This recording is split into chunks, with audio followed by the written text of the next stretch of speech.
यह दोस्तों, यह एक काल्पनिक कहानी है और किसी भी वास्तविक व्यक्ति, घटना या संस्था से संबंधित नहीं है। किसी को लक्षित करने या पहुंचाने के लिए नहीं बनाई गई है।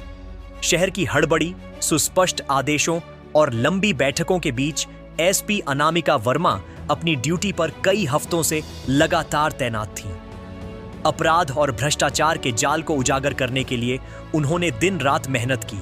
केसों की दफ्तरनुमा पेपरवर्क से लेकर इलाके के थानों तक हर छोटी बड़ी रिपोर्ट का व्यक्तिगत निरीक्षण किया और एक बड़े नेटवर्क की तह तक पहुंचने के बाद जब मुख्य केस की सुनियोजित कार्रवाई पूरी हुई तो उन्होंने अपने अंदर की थकान मिटाने और कुछ दिनों के लिए बचपन की यादों में लौट जाने का फैसला किया। उसने ऑफिस में सब कागज और जिम्मेदारियां व्यवस्थित कर दी, टीम को जरूरत के निर्देश दे दिए और गुप्त रूप से पहचान छुपाकर साधारण पोशाक में गांव के लिए निकल पड़ी ताकि कोई उसके आने जाने से प्रचार न मचाए और वह शांतिपूर्वक परिवार के साथ त्योहार मना सके। शहर से निकलते हुए सड़क के किनारे आने वाली सरसों की पीली लकीरें, मिट्टी की खुशबू और बच्चों की खिलखिलाती आवाजों ने उसे बचपन की गलियों में ले जाकर फिर से जवान कर दिया। गांव पहुंचकर उसने देखा कि हर आंगन रंगोली और दियों से जगमगा रहा है। महिलाएं रसोई में गुजिया और हलवा बना रही थीं। बच्चे पटाखों की वजह से उन्मुक्त हो रहे थे और चौपाल पर धूमधाम की तैयारी चल रही थी। अनामिका ने अपने अफसराने नाम को छिपाकर सादे कपड़े पहने, मां के हाथ का खाना खाया, पड़ोसियों से पुरानी बातें की और शाम को जब गांव में दिवाली की असली रौनक आई तो वह भी सबके साथ नाचने गाने, ढोलक की ताल पर कदम मिलाने और दियों की कतार में हाथ जोड़कर बैठने लगी। पर तभी थाने का दरोगा अरिजीत, जिसकी आदत गांव में अपनी मनमानी और दिखावे से लोगों को दबाने की थी, चौपाल की भीड़ में आया और शुरुआत में तो उसने दोस्ताना बातों का नाटक किया, पर जल्द ही उसके अंदर का दबंग रवैया उभर आया। उसने अनामिका के हाथ पकड़ लिए और बेहूदे शब्दों से उसे परेशान करने लगा, जिस पर गांव के कुछ लोग चुप्पी साध गए क्योंकि वे अरिजीत की धमकी से भयभीत थे। अनामिका ने उस समय आवेग में आकर कुछ नहीं कहा, बल्कि भीतर से अफसर और एक स्त्री दोनों के रूप में संयम रखा और चुपके से अपना फोन ऑन कर घटनास्थल की स्पष्ट रिकॉर्डिंग कर ली। साथ ही उसने कुछ भरोसेमंद ग्रामीणों से गुप्त बयानों का इंतजाम कराया ताकि बाद में कोई भी तथ्य मिटाया न जा सके। उसने समझ लिया था कि अगर मामला भावनात्मक हो गया तो सत्ता अपना खेल दिखा देगी, इसलिए सबूतों का पक्का जाल बुनना जरूरी था। कुछ दिनों के भीतर जब उसने थाने में एफआईआर दर्ज करवाई तो अरिजीत ने अपनी पहुंच और प्रभाव का सहारा लेते हुए गवाहों पर दबाव डालना, दस्तावेजों में छेड़छाड़ और मामले को अपमानजनक निजी झगड़े में मोड़ने की तमाम कोशिशें शुरू कर दी। गांव में डर की कुहास छा गई। कुछ लोगों ने दबाव में बयान बदल दिए, कुछ ने चुप्पी साध ली, पर अनामिका ने हार नहीं मानी।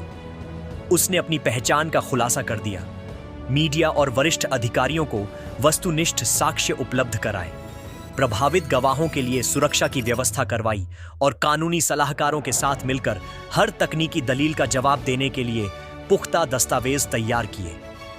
मामला कोर्ट पहुंचा और वहां शुरुआती दौरों में विपक्ष के वकीलों ने रिकॉर्डिंग की शुद्धता पर सवाल उठाए, गवाहों की विश्वसनीयता पर प्रहार किया और कई तकनीकी टांचे लगाए जिससे ऐसा लगा कि सत्ता का जाल फिर से सच को दबा देगा।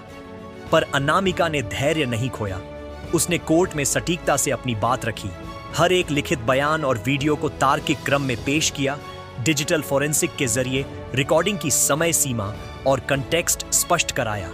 और तब जब स्थानीय विरोध ने दृष्टिकोण बदलने की कोशिश की तो वरिष्ठ पुलिस अधिकारियों और जन समर्थन के चलते मामलों की तह खुलनी शुरू हुई। सुनवाई महीनों तक चली। कई बार मीडिया में उतार चढ़ाव आया, कुछ पारिवारिक दबाव और राजनीतिक हस्तक्षेप हुए, पर साक्ष्यों की मजबूती और गांव वालों की हिम्मत ने कोर्ट पर असर डाला। आखिरकार एक ऐतिहासिक दिन आया जब अदालत ने सबूतों की बारीकी से पड़ताल करके दरोगा अरिजीत को दोषी ठहराया। उसे सेवा से बर्खास्त किया गया और जेल भेजने का आदेश सुनाया गया। यह फैसला न केवल अनामिका के व्यक्तिगत सम्मान की जीत था, बल्कि उस पूरे समुदाय के लिए एक संदेश बन गया कि कोई भी तबका, चाहे वह वर्दी में हो या सत्ता में, कानून के ऊपर नहीं है। जब फैसला सार्वजनिक हुआ तो गांव और शहर दोनों जगह खुशी और राहत की लहर दौड़ी। गांव की महिलाएं और बच्चे अदालत के बाहर खुशी मना रहे थे। अनामिका की मां की आंखों में गर्व के आंसू थे और चौपाल में सबने मिलकर अगली दिवाली पर एक नया रीति रिवाज रखने का निर्णय लिया। हर साल एक विशेष दिया साहस और इंसाफ के नाम जलाया जाएगा। अंत में अनामिका ने उस जीत को निजी तौर पर मनाया तो उसने कहा कि यह जीत किसी एक अफसर की नहीं, बल्कि सच के साथ खड़े होने वाले हर उस व्यक्ति की है जिसने डर कर नहीं बल्कि साहस से कदम उठाया।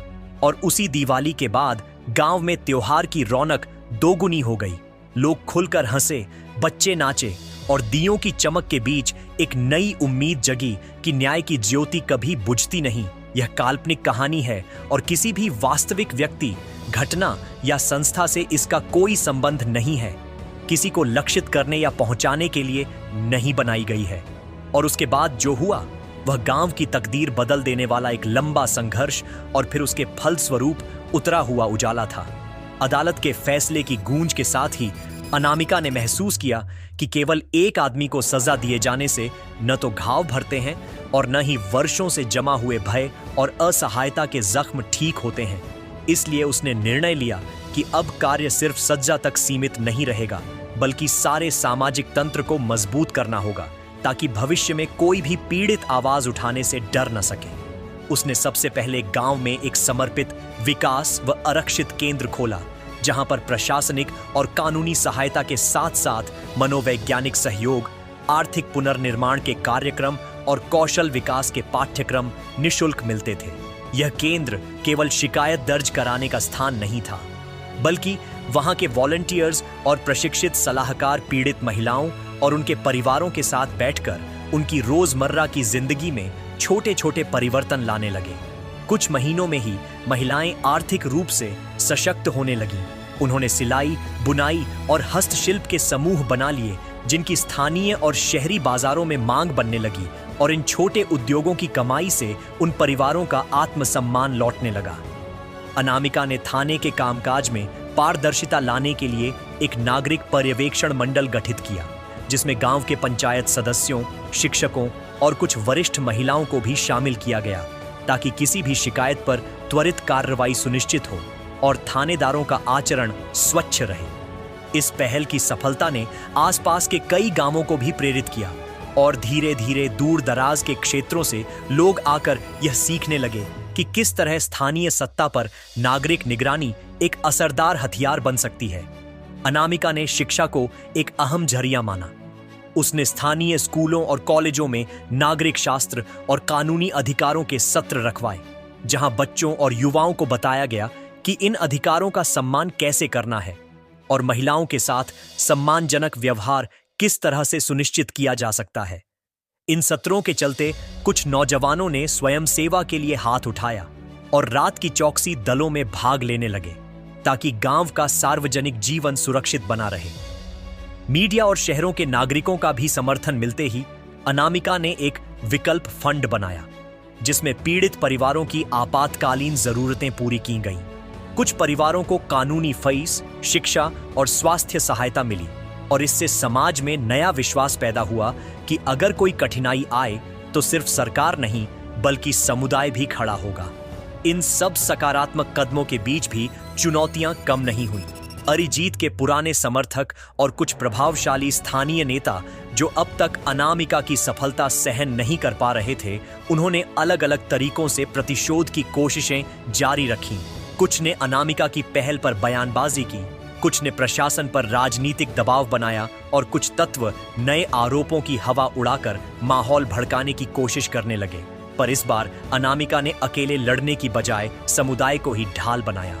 उसने हर आरोप का सार्वजनिक और कानूनी जवाब दिया, तथ्यों को पारदर्शी रूप से रखा, और जब भी कोई अप्रिय अफवाह उभरी तो मंडल और पंचायत की संयुक्त बैठकों द्वारा उसे रोक दिया गया, ताकि जंगल सा माहौल न बने। धीरे धीरे गांव की अर्थव्यवस्था में भी सुधार दिखने लगा। महिला समूहों द्वारा निर्मित हस्तशिल्प और त्योहारों में बिकने वाली चीजों की मांग बढ़ी। कुछ नवयुवकों ने घरेलू पर्यटन और लोक कला को बढ़ावा दिया, जिससे शहरों के लोग उत्सव देखने आने लगे, और इन गतिविधियों से गांव में निरंतर रोजगार के अवसर बनते गए। अनामिका ने युवाओं को सशक्त करने पर विशेष जोर दिया। उसने एक प्रशिक्षण केंद्र की स्थापना करवाई, जहां कंप्यूटर शिक्षा, छोटे उद्योग के कौशल और कानूनी साक्षरता पढ़ाई जाती थी ताकि गांव के लोग अपने पैरों पर खड़े हो सकें और बाहरी लोगों पर निर्भरता कम हो।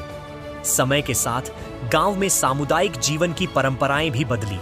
पंचायत में महिलाओं की हिस्सेदारी बढ़ी, निर्णयों में उनकी आवाज को स्थायी स्थान मिला और त्योहारों का स्वरूप भी बदल गया। अब दिवाली पर साहस दीप जलाने की परंपरा शुरू हो गई, जिसमें हर साल वह व्यक्ति सम्मानित किया जाता जो न्याय और ईमानदारी के लिए खड़ा रहा। इस बदलाव से गांव का सामाजिक तंत्र पहले से अधिक समावेशी और जवाबदेह बन गया। अनामिका की निजी जिंदगी भी इस परिवर्तन से प्रभावित हुई। वह अक्सर गांव में कुछ और महीने रुककर काम करती रही, पर धीरे धीरे उसने महसूस किया कि अगर वह केवल प्रशासनिक उपायों तक सीमित रहेगी तो परिवर्तन सतही रहेगा। इसीलिए उसने शासन के ऊंचे स्तरों पर भी इस मॉडल को लागू करने की सलाह दी। कई रिपोर्ट और केस स्टडीज तैयार करके न्यायिक और पुलिस प्रशासन के समक्ष रखी। इनके आधार पर कुछ जिलों में वकील सुरक्षा प्रावधान और गवाह सुरक्षा कार्यक्रम की रूपरेखा बनाई गई और फॉरेंसिक सहायता को निचले थानों तक पहुंचाने के लिए बजट का प्रस्ताव पास हुआ। इन कोशिशों का प्रभाव दूर दराज तक महसूस किया गया। गांवों के बीच एक नई जागरूकता फैलने लगी कि न्याय पाने के लिए केवल अदालत जाना ही पर्याप्त नहीं, बल्कि समुदाय का साथ और कानूनी प्रक्रिया की समझ भी जरूरी है। इस सोच ने गांव के अंदर के पुराने रिश्तों को भी सुदृढ़ किया। लोग मिलकर समस्याओं के हल निकालने लगे और आपसी सहायता की भावना लौट आई। पर यह सब आसान नहीं था। अनामिका को कई बार अपने वरिष्ठों से जूझना पड़ा, नीतिगत बाधाओं और राजनीतिक हस्तक्षेपों को पार करना पड़ा, और कई बार उसे अपने निजी रिश्तों के लिए भी समझौते करने पड़े। उसने यह सीखा कि बदलाव धीमा होता है और उसमें धीरज, रणनीति और समुदाय की भागीदारी तीनों की जरूरत होती है। वर्षों की कड़ी मेहनत और लगातार बातचीत के बाद जब उसने गांव में एक साधारण लेकिन सशक्त तंत्र देखा, जहां महिलाएं शाम को खुले में घूमने लगीं, बच्चे खेल के मैदान में सुरक्षित रहे और पंचायत में दोषों की चर्चा खुले दिल से हुई, तब उसे सच्ची संतोष की अनुभूति हुई। अंततः यह कहानी केवल एक केस की जीत नहीं रही, यह एक छोटे से गांव से निकलकर आसपास के क्षेत्रों तक फैलने वाली चेतना बन गई। एक चेतना जो कहती है कि बुराई चाहे कितनी भी गहरी क्यों न हो, सत्य और सामूहिक प्रयास से उसे जड़ से उखाड़ा जा सकता है। अनामिका की कहानी से प्रेरित होकर कई अन्य जगहों पर भी ऐसे कार्यक्रम चलने लगे और कई अधिकारियों ने इस मॉडल को अपनाया। गांवों में न्याय और सुरक्षा की उम्मीद जगी, और जहां पहले लोग अंधेरे से डरते थे, अब वही लोग दियों के दीपक जलाते हैं, न केवल त्योहारों के लिए बल्कि हर उस दिन के लिए जब किसी ने साहस दिखाया और अपने समुदाय को बेहतर बनाया।